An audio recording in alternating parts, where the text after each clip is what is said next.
thank you all for coming. I wasn't planning on saying anything at all because it's been such an uplifting afternoon and I didn't want to bring it down at all, and I'm not going to. We all got to know Robbie. We were all lucky.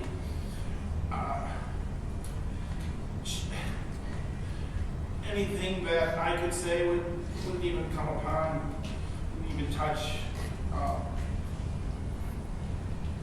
kind of lady that she was. Her and me, when we met and we became partners, we created a lot of things together. I thought that we created a lot of nice music. I enjoyed so much playing for her. She was the only one that I ever wrote songs for.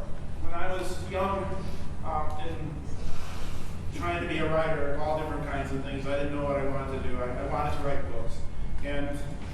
But that wasn't going to go anywhere. So I wrote poems, and I figured music was the quickest way to get published, maybe, and then I could, write books and stuff. Robin was just such a great person to write for because she enjoyed everything that I did. And when we started out together, we both had similar touches and stuff, and we were bizarro ends of each other because I don't know how to read music. I don't know nothing about that stuff, and Robin was so trained.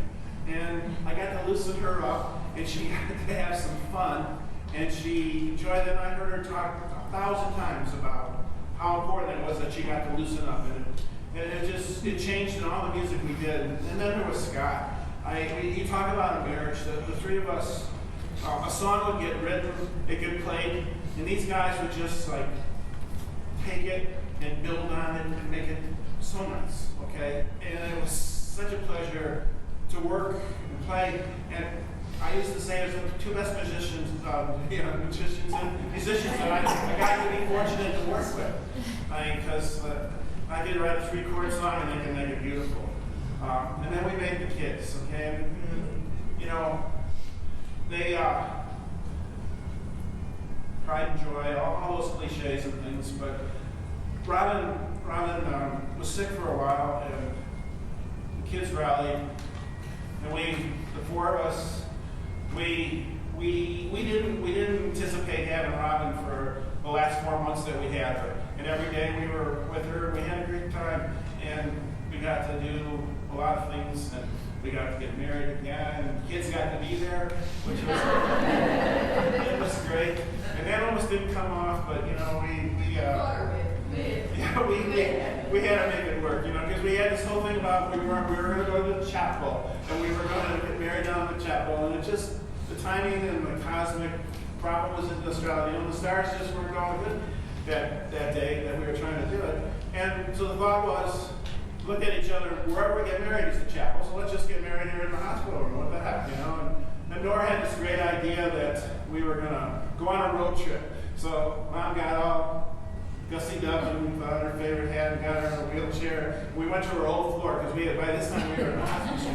We got up to the old floor, and she was a rock star. Because they had her for 4 months, and they took such good care of her. And she's there, and she's high-fiving everybody and stuff. And then we actually got down to the chapel, and they had this, I didn't realize they had this big grand piano, so I was like, oh, okay. And Robin immediately goes over to the Buddha statue, right? And she spends about 10, 15 minutes there with Zach and Nora, and I got to mess around on the piano and stuff. And it was just a great time. She came over, we got to play a duet for the last time. It was just, it was.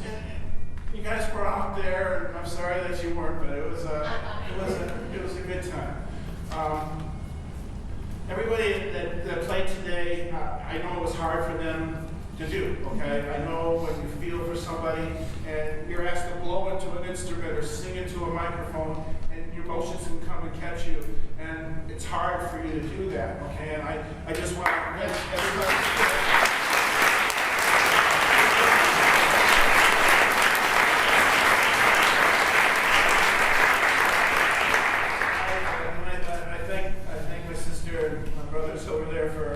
graciously, and I did comment, and I had to do a sales pitch, because I know it's not easy to come up here, especially with somebody like Robin, because because you just start thinking about all the good times and stuff.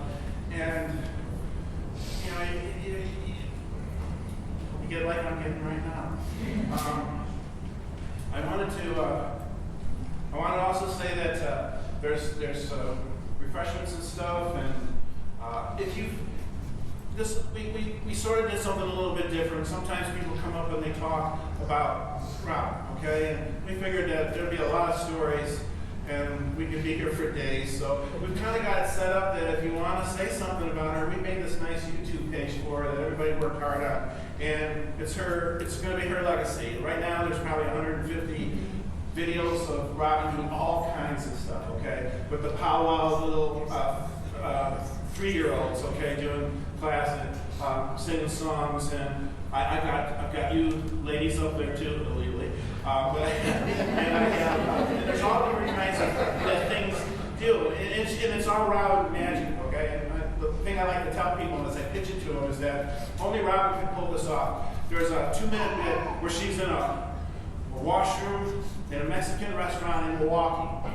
Okay, and she's got the camera going because the ceiling to the floor to everything was hand painted mural, and it's beautiful. Robin's taking you through a little tour of the whole place. Okay, and so she'll live on that way, and I'll be working on that and throwing things up. And I encourage you, if you want to get on there and stuff, you can send us stuff. And I have all these great people like Chris Kruger back there who's recording all this, and this will be up on her page sometime soon. And again, from the bottom of all our hearts, thank you.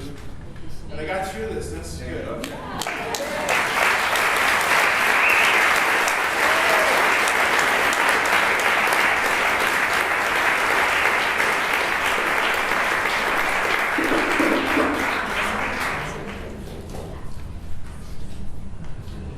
And so now what we're going to do, like you guys, like I said, we're going to have some slideshow stuff up here, and if you want to stick around, that'd be great. Or you can look at the trail of pictures that line the way to the food. Yeah. There's lots.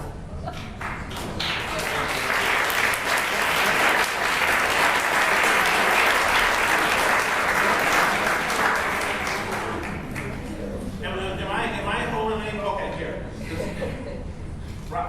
The reason I got up is because Robin attended things like this with me for a long, long time, and I never can be quiet. I always get up and talk, especially if I know somebody, okay? And I usually wait until I go last, and then especially I try to see what the tone was and see whether or not we can fit something in and not offend anybody. I don't want to offend anybody here either, okay? And I sense that, I don't know what to do at this point. I don't know what to do. Well, no. Okay, I'm afraid this is what was my fear. If I say, would anybody like to say anything, that we would be here for hours and hours and times. Okay, so I think if the nice other thing that one of her oldest friends pointed out to me when I was trying to vacillate this whole thing is that when we break off here and we go over and we sit and have some lemonade or whatever, we'll be telling stories about Robert. There was this thing about name tags. So how did you know Robin? Okay, how do you know? Because there was so many different. Yeah. I like Right. And it was when she was in the hospital. There was people that wanted to know every day what was going on, and I called them the 10 food groups. But there was 10 different sets of people that I had people that were point people that I would try to send messages to so that they could dissipate that message to everybody else. Okay. It's just we're all so lucky, And that's the second tag on this, okay? So, Thank you.